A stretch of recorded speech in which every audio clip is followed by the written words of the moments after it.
This is our second lesson on Introduction to C++. As we know, C++ is mostly strongly, we can say, statically typed because the type of the variable is determined at the compile time. And if the type of variable is integer, then it is adhered throughout the program. In some cases, when we deal with the hardware, we can suppress this type checking. Basically, when we want to store the data on some particular memory address in the hardware, so we can convert an integer to a pointer address and we can store it. But apart from that, the C++ is mostly, we can say that it's a strongly typed language. As we know that we need to declare the variables first and we can initialize if we want to. So this is on how to initialize the variables. There are multiple ways to initialize the variable. So mainly there are two ways. So one is like we have integer n1. So n1 is an integer and by the assignment operator we are saying it is 2.7. So here what I want to say is that this is a float and this is an integer. So we are assigning float to an integer. In some compiler may give a warning, but it's not an error. So I don't know, but it may be a bad thing sometimes that the compiler should generate an error that the float is being assigned to n1 because the 2.7 will not be stored in n1. So this 2 will be stored. So as a programmer must know that it is 2, not 2.7 is being stored. So possible it may be by mistake. So compiler should generate an error, but it depends on programmer's preferences also. So in that case, we can do this thing. So if you intentionally want that the float should be converted to an integer, so we can say the static cast and float. So we can cast floating point to an integer. So in this case, there will be no error. But in if you want that there should be an error, there should not be a warning, especially for these cases. So then we can use this braces initialization. So in this one, so here the n1 is created first and then 2.7 is assigned. But here this n3 is created with the value 2.7. So basically it cannot be 2.7 because n3 is an integer. So that's why it is going to give an error. So we in our course we'll be using this initialization, the Breeze method of initialization, which is much better because it generates an compiler generates an error if there is some mistake on that. Of course, we can use this method if we really want that to convert float to an integer. Or there are other methods to convert float to an integer. We can use those methods. Next, in case we want to format from floating point numbers, like we want to restrict decimal places, we want to, for example, in this case, we have 123.45, or another case is that we want some particular spaces reserved for the decimal place that we'll see in the next slide. So this is on 123.45789. So we may want 2 or 3 decimal places to be displayed. So we can say the standard cout, standard fixed, and not scientific notation. And also we can say set precision to 2 or 3, whatever we want. So it will set the precision to 2. And then we will use standard cout for the number. So it is going to display as 123.46 because our precision is 2. So this is another method of using the format. And this is from C++20. So here we have this one. So we in the standard here we use standard format and we pass. This is like in Python also if you are familiar with the Python. So we have the double quotes here, and then in the double quotes we can use the braces where we want to replace the value, and the value is here. So that this number will be in C also when we have a %d, %f. So these values are replaced with the printf. Same is here also. So here in the braces, this value will be replaced. But how this value will be replaced? So here we have the format specifier, which is a colon, and then we have the greater than. Greater than means the right aligned. 10 is the total number of spaces. So from here to here, so we have the 10 spaces. So this is total is 10. And out of that, point 2f. So this is, says that this is a floating point, a fixed point. F is for fixed point. And then 2 is that there will be 2 decimal places. So this is 4 and 6. And total is 10. So it means that 2 will go here. 1 will go to the decimal point, total 3, and then 7. And we have 3 here. So there will be 4 blanks. So 4 blanks can come on this side or this side, depending on what you have used. If it is greater than, then it's going to be on the left side. If it is on the less than, then it's going to be on that side. So this is most preferred way of displaying the string in the cout. Next is the missing break in the switch case. So in some cases, the programmer may forget, but in some cases it may be intentional also. So we need to handle both the cases, or it is mix of also. But in some cases you forgot, in some cases in the same program it is intentional. So this is how switch case works. So we have a switch value, case one. So case one is executed, and if there is no break, then case 2 is going to be executed. And if there is a break, then further cases are not executed. So it means that case 1 and 2, if case is 1, then both cases are executed. And if case 3, then only this case is executed. And this default is executed when it doesn't match with it, because there is a break here.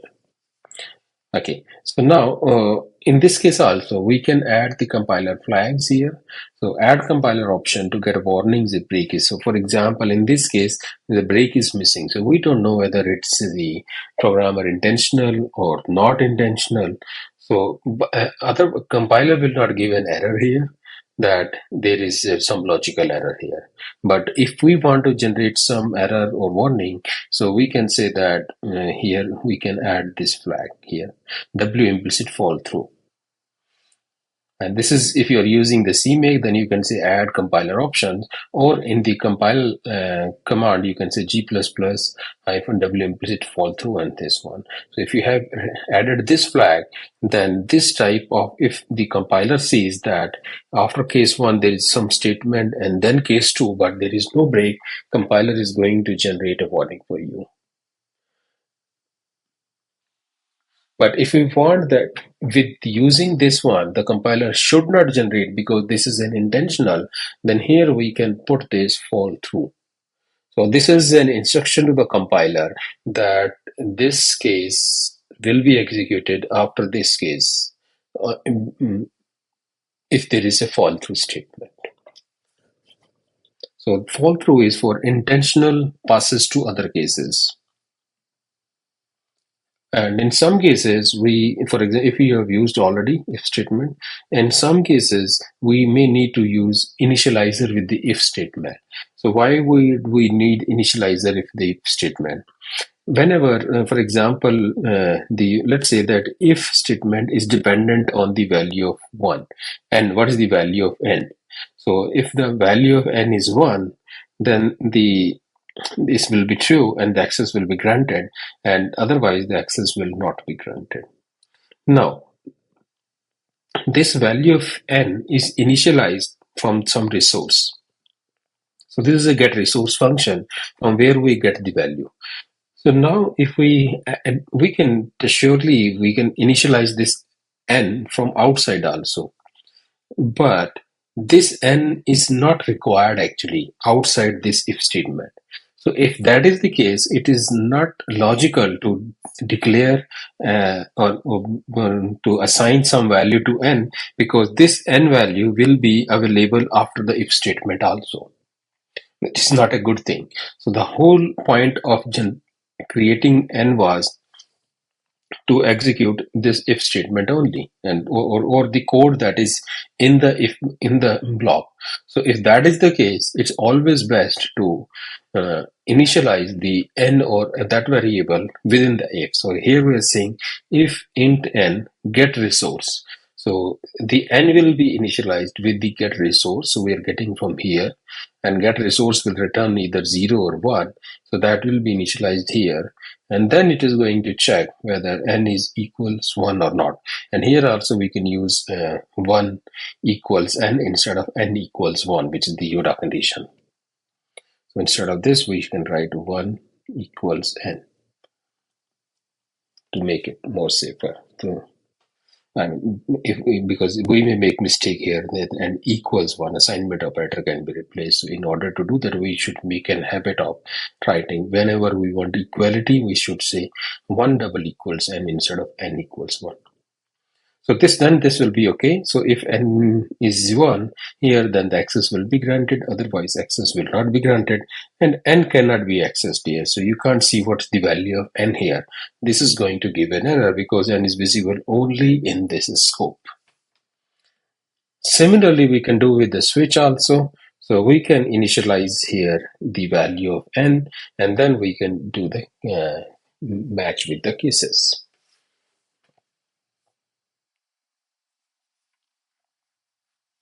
Here we can say that this is a logical error. For example, n is initialized to 0, and we say n equals 1, and it says access and not access. Now, n is 0, but and we are checking here whether n is equal to 1 or not.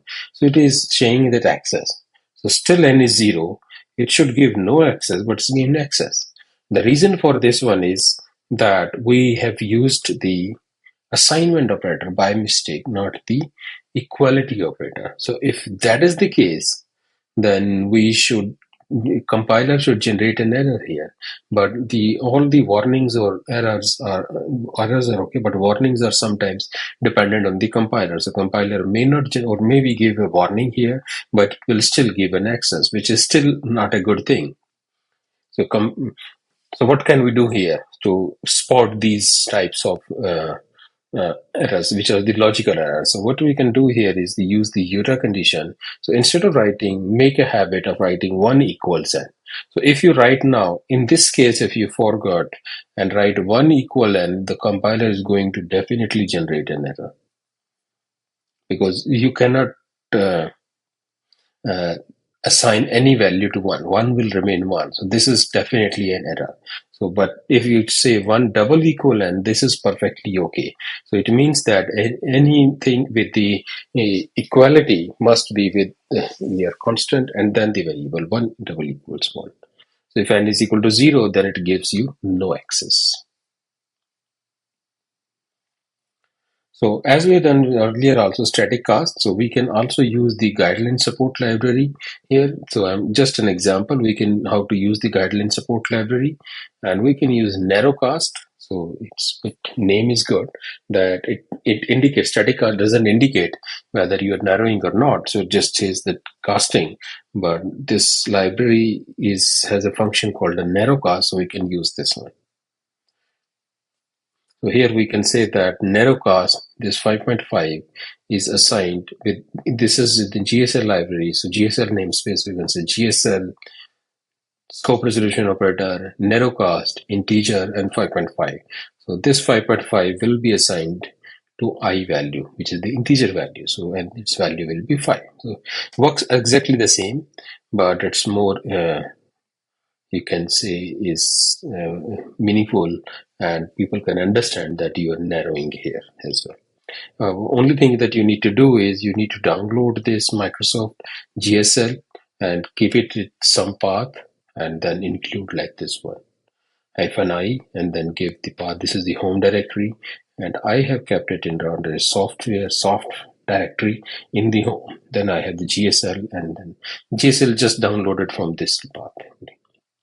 And if you see some IntelliSense error, then you can include this path of soft GSL include into your IntelliSense include path, and then there will be no error. Or if you're using cmakelist.txt, then you can say include directories, and then the same path you can include, so that there is no error in this case.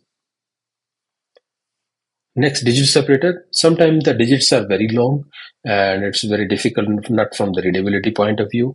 So in that case, we can use the single quotes to separate the digits. For example, if n is equal to 1 million, so we can write it here, these single quotes wherever we want to.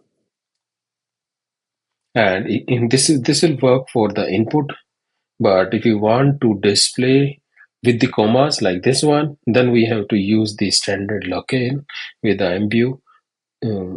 it's standard C out. So we need to say standard C out dot IMView standard local, and then if here we can pass here the uh, US or any other country that you want to pass here, that I want to use local, and then you can see that if you print N, so it will be printed like this one.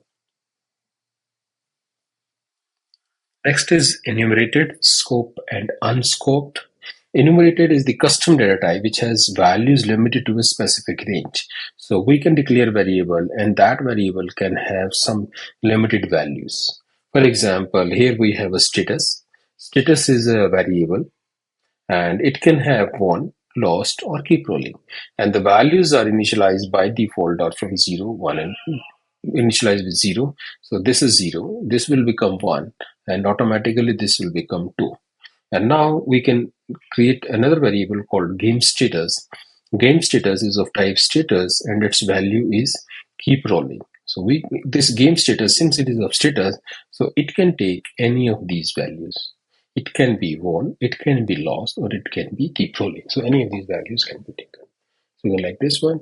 So if it is a scope, this is unscoped.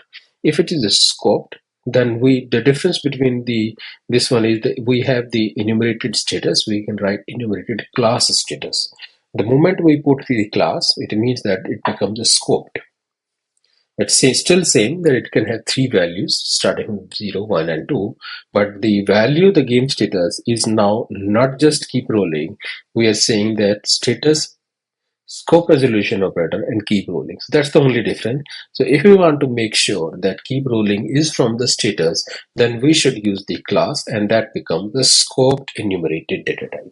So this is a better way of using the enumerated data. We prefer to use the scoped enumeration because it's very much clear and that from where the keep rolling is coming. Okay. Next is the example. So here we have the unscoped enumerated, and it's a status. There is no class. It means that this is unscoped, and we have three values: won, lost, and keep rolling. And we have the game status. Its value is default value is keep rolling. And if you want to print this game status value, so we can surely use that standard cout, nothing special to be done, changes to be done. So we have the print game status, but it's going to print the value 2 because it assumes that this is starting from 0. This is 0, this is 1, and this is 2. So it will print 2. Let's say that we created another variable called myPoint, and its value is 2. And we want to compare whether the myPoint is equal to game status or not. If myPoint is game status, then continue game, otherwise terminate. So we can normally compare. So this myPoint is an integer, and the games keep rolling is an enumerated data type. And we can compare this with in fact, we should write myPoint is equal to game status. So we can say myPoint equal to game status, and then if the game status, because the game status is already keep rolling, and the keep rolling is the value is 2, so it means that both matches, and then it should print the continue game. Otherwise, if the myPoint is something different than the keep rolling, we can say 0 or 1 or 3, so it will terminate. Next, scoped enumeration. So here, this is an example of scope. So here we have this class word here. So that shows that it's a scoped enumeration variable. So now whenever we refer these variables, we need to refer the status. So for example here, and we can't print also because this is scoped and the compiler has no way to cout has no way to determine that how to print that. So we need to do the static cast into integer. So we can say that, for example, here we have initialized game status to status, scope resolution operator, and keep rolling. And now if we want to print the status, the value of game status, which is 2, we need to convert or cast this to an integer, and then it will print the 2. So similarly, if it's myPoint, and my point is equal to, if we want to compare the my point is 2, heap rolling is also 2, but it's a scope. So then again, if we have for comparison also, we need to first cast to the integer, and then we can compare whether these two values are same or not, and continue the game or we'll terminate.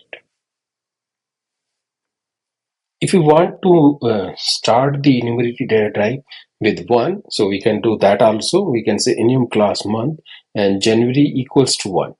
So we don't have to say February equal to 2, March is equal to 3.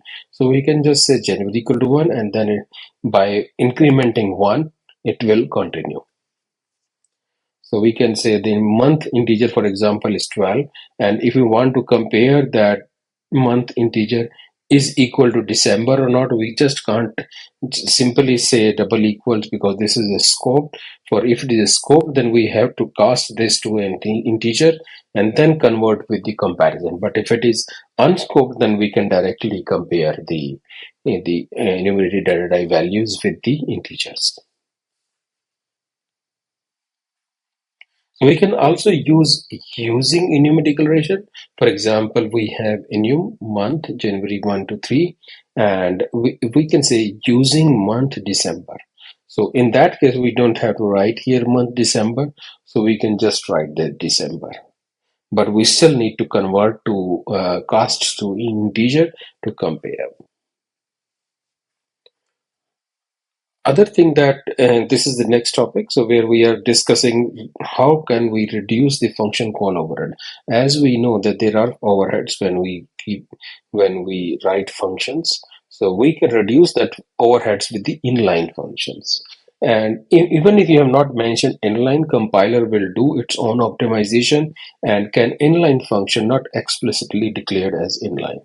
So, however, the C++ core guidelines recommend inlining small and time critical functions. If your function is small, then this core guideline states that you should always say inline. For example, so we have a cube function and its role is to multiply side with 3 times. So we should say here inline. So that's only what we need, inline, double cube, and then so on. So we can, and there is no other change here. So we just need to say inline. So we should inline function if it is small. Passing arguments by value and reference. So this is very important topic, and most of you may be aware, but we'll just review all these concepts. So pass by value and pass by reference. So in the pass by value receives value as a the value is copied into a variable. So this is a normal integer variable, and it receives some value, and then we're saying that value becomes 100. And in case of pass by reference or a pointer, later on we'll see. So pass by reference. So here we are receiving reference. So this is a reference of variable, and we're saying the value of 100 is assigned to this reference. So for example, here it is A is 10, B is 10, pass by value. So when you call pass by value A 10, so A becomes 10, and this 10 is passed to this one. So since this is an integer, the value is copied into this one. So the value is a local variable here, and this value becomes 100. So this value becomes 100, but A does not change here because A is passed by value. So A is reference is not passed.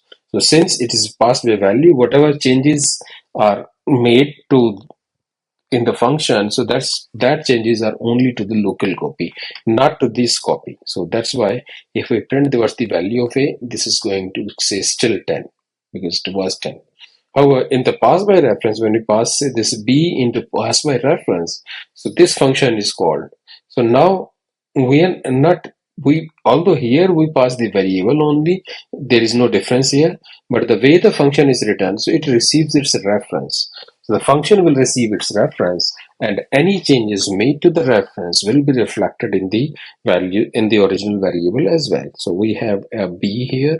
So when we pass B, so B's reference gets changed. So if B's reference gets changed, it means that B also gets changed. So we have the value 100 now in this case.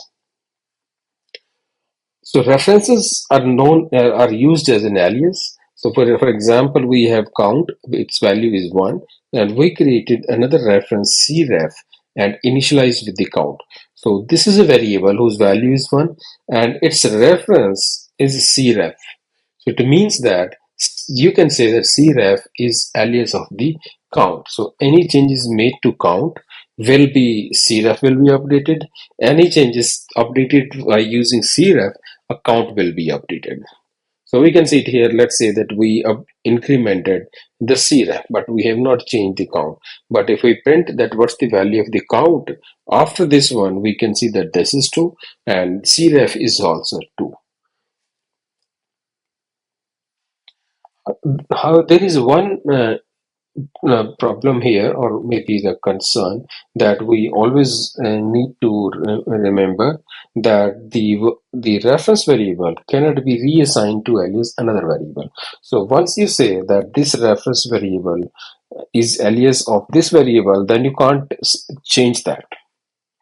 For example, here the count is 1 and the temp is 5. So both are integer variable. However, the cref is a reference to the count. It is not a reference to the temp. So we initialize cref with the reference to the count. So cref is a reference to the count. And when we can still say temp is assigned to cref. Okay, so here the count is assigned to cref, but here we are saying temp is assigned to cref, which is perfectly okay. There is no error here. What will happen is, but this is not that it becomes alias of temp. So that's not the case. It will still remain alias of temp. But then what's happening here? So happening here is that value is assigned. So the value of temp is assigned to cref. So the temp value is 5. So basically you can read this function statement as cref is equals 5. So it means that 5 is assigned to cref, not the temp is assigned to it, because that's not possible. Aliases cannot be reassigned. So here we'll see that what's the value of count here. So count will obviously will be 5, cref will be 5, and temp is anyway 5. So all three will be 5. However, now let's say that I made temp is equal to 20. So now I change the value of 20. So now here, if the cref has been updated with the temp, then cref will become 20 and the count will also become 20. But that's not the case here. So when I print the value of count, it is still 5. When I print the value of cref, this is also still 5, though the temp has been 20. So what's happening here is the temp updated, but cref initialized alias of the count. So cref was initialized with the count, so it will always point to the count only. If we made some changes here, then this means that value is being assigned. So 5 is being assigned to cref, not anything else. So that's why we will always see 5 here. Any changes to the temp, so means temp will become 20. That's for sure, because its temp is equals 20, but it cannot change the cref or the count. Next, using constant references for efficiency and safety. So sometime in functions, we need to pass references for efficiency, because if for example, if it's an object, so we don't want to pass the object to the functions. Reason is the object is large, and then by creating we need to create multiple copies of that object. So that may not be a good way. But if you pass the object by reference, then the function may accidentally change that reference. So in order to save that for the safety reason, so we should use the constant. So when we define the functions, we say display file path, for example. So its role is to receive the path and display the path. So path is a display path is a string, which may be large also. So for integer and for doesn't matter, you can pass by value or by reference, but strings objects must always be passed by the reference. But if you want that it should not be changed, then we should write const. So if we write const, this is like giving the reference, but that function cannot change those values, that object. So for example, file path, it can display this using this one, and it can't change. Avoid dangling references. So dangling references is a reference that for some variable that doesn't exist. So dangling reference occurs when a reference points to a variable that no longer exists. So you declared a variable and you stored the reference somewhere or returned using the function, but the variable has been destroyed. Now, typically, this happens when a function returns a reference to a local non-static variable. So you declared a function, and in that function, we created a variable, and this local variable, and returned the reference of that local variable. But we know that when the function will exit, that variable will be destroyed. But its reference is there in the main. So what are the consequences? So it means that accessing a dangling reference leads to an undefined behavior. So can cause program crashes or data corruption. For example, in this one, so we have dangerous function and it created a local variable and its value is 10. So this is an integer. So a local variable, its value is 10 and it is returning that local variable. So this is okay that it is returning local variable, but here we are returning the reference here. So it means that this local variable will be destroyed here when it comes here, so when it returned. However, its reference is here. So in here, so we are storing the ref is storing the reference returned from the dangerous function, and this reference points to a local variable whose value is 10 but has been destroyed now. So this gives error or warning depends on the compiler, but what we say is that this is an undefined function behavior here, so that we should avoid. So we should never return reference to a local variable. So we can create, there are different practices, but local variable, non-static local variable definitely should not be returned as reference. So we should avoid returning references to local variable. Do not return references to local non-static variable in particular. So we should use alternatives like returning by value. So of course you can return by value, or we can use the dynamic memory using quotient. So we can create a memory on the heap and then that we can return because that variable will remains during the lifetime of your program. So we can use a static or dynamic variable. It returns references to static variable with the care to avoid any other issues. So if you are using create a static variable in the function and that reference you return, that is perfectly okay because the static variable will persist during during the life of the program. Similarly, dynamic, we can create a dynamic memory allocation on the heap and that we can return. So that is perfectly okay. Only problem is the local variables, especially the non-static local variables. So do not return references to a local non-static variables. So this is a safe return. So for example, we have a safe function. We are saying this num is now static. So even though we can call this function multiple times, so this is initialized only once, and then we can increase that function, increase that variable and return that. So here we have the save function, and this save function returns a reference, and this reference where with the value passed from returned from the num. So when you call this, it is 4 and it becomes 5.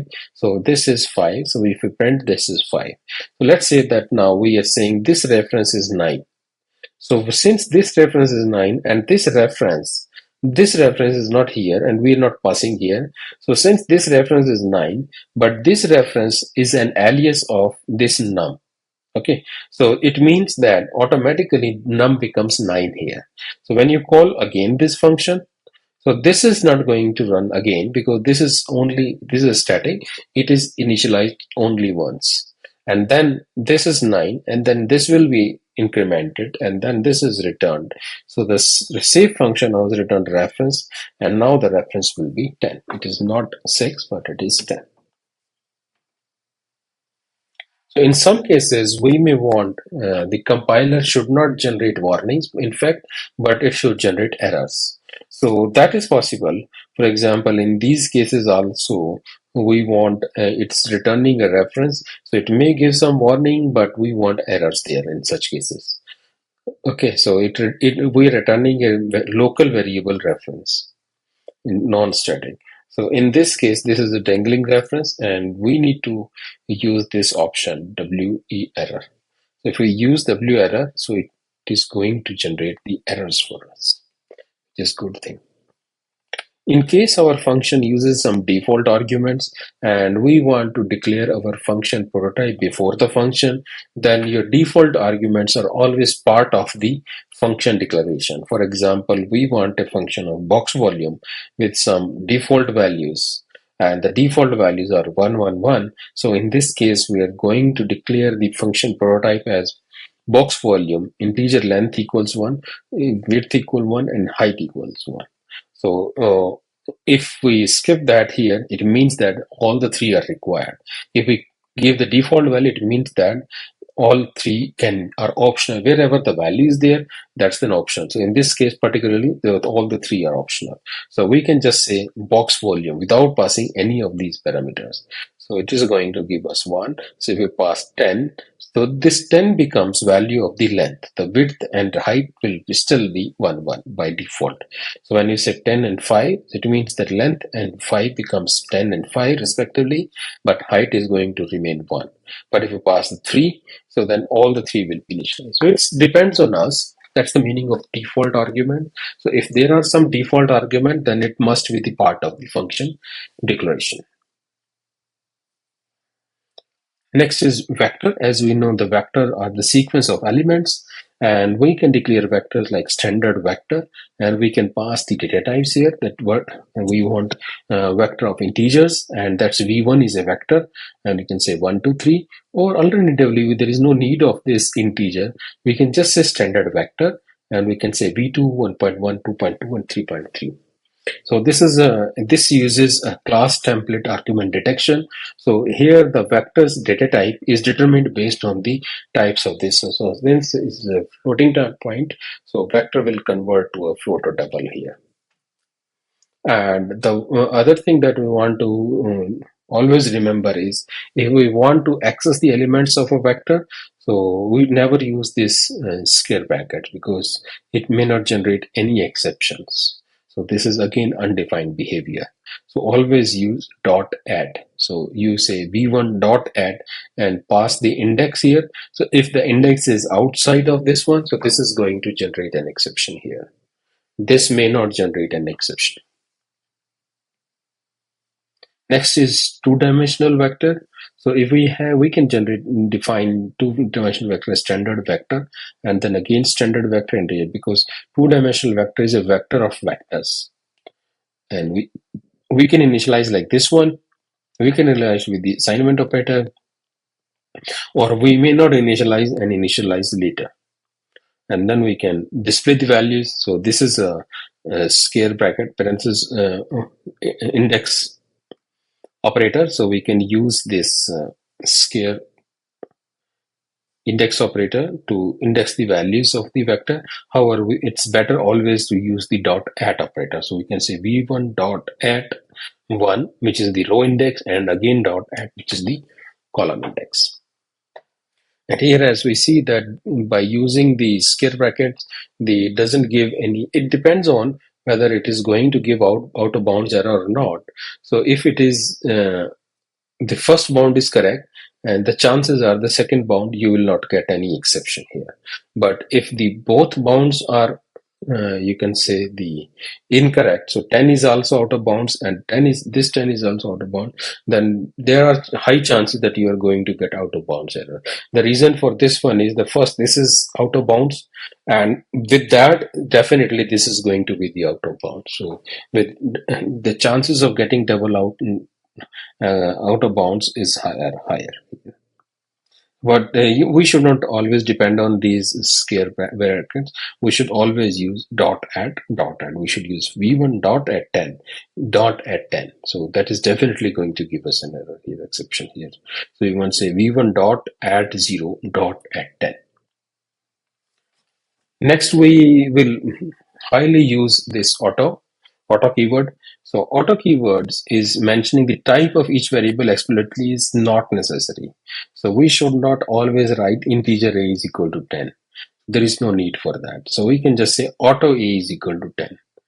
So in this case, the compiler can find out that this is an integer, and it can give. So, but we need to see whether we can use it or not. And the test for this one is, can compiler determine the value or not? It's not about the runtime, but it's only at the compile time. So compile time, this value is known, and the compiler can find out that this is an integer, this is a float, this is a string, this is a character. So it can automatically replace the value of auto. So we don't have to replace it. So we can just use the auto. For example, here we have a vector of vectors, which is two-dimensional vectors, a matrix 1, 2, 3, 4, 5, 6. And here we can say that for auto v mat. So v is from mat. Mat has three vectors. So this v is now a vector, but here this element is an integer. So this auto can be determined automatically. The data type from the compiler can find out. So we can just say for auto v from mat, auto element from v. Okay, so next topic is the difference between the const and the constant expression. Constant or constant. So const is the compile time initialization is not guaranteed. So const is a constant. Of course, it's a constant, but its value is determined at the compile time. It's not guaranteed. So it can be initialized at the runtime, but once it's initialized, it remains constant. That's what it means is. So it cannot be changed once initialized. In fact, both are constants. Cannot be changed once it is initialized. But the difference between these two is when they are initialized. So const can be initialized at the compile time. It can be initialized at the runtime. So compilation time in initialization or constant compilation initialization, compile time initialization is not guaranteed in the const. However, the constant expression compile time initialization is guaranteed. So it eliminates any runtime initialization. So constant expression variable is implicitly constant because it cannot be changed, and explicitly initialized at compile time. So const expression is initialized at the compile time, which may be good for many requirements. Let's see an example of const. So using const prevents accidental modification, of course, that we don't want to modify. So that's why we are declaring const, especially when it is passed by reference as a function argument. That's why you're using const, because it should not be changed. So const is used to declare objects whose value cannot be changed after initialization. So once it has been initialized, then value cannot be changed. So that's the whole objective of the const. But the value must be known at the runtime. So it doesn't say the value must be known at the compile time. It's good, but the value must be known at the runtime. For example, this one, in some function, so some function takes an integer, it returns I plus 1 and it returns an integer. So in this case, we are saying const int a is 5. So we are initializing 5, we are initializing a with the value 5, which is perfectly okay. So we can initialize.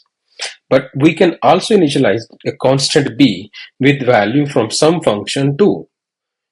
Okay, so this is a runtime. So this values from the sum function will be known when that sum function will be returned.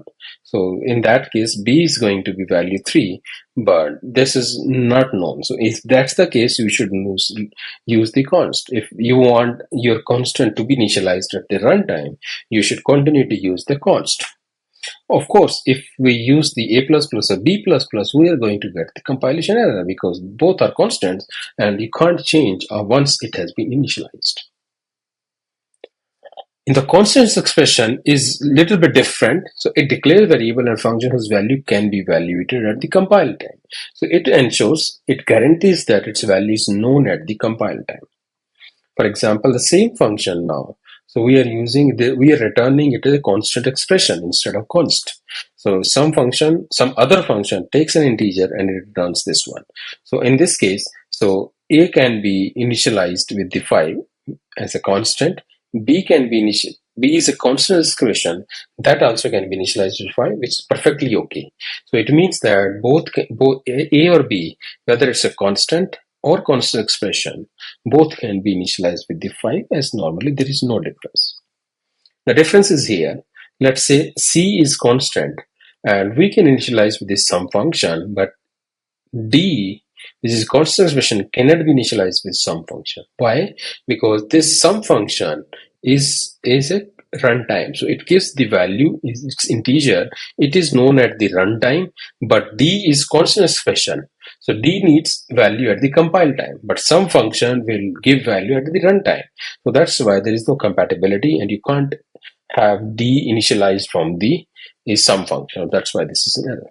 However, if you are initializing this some other function, its value is known at the compile time. So at the compile time, if you have 2, so it will compute that its value is 3. Similarly, some other function will compute the value is 3.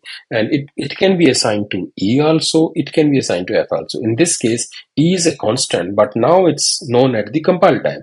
F is a constant expression that definitely has to be known at the compile time.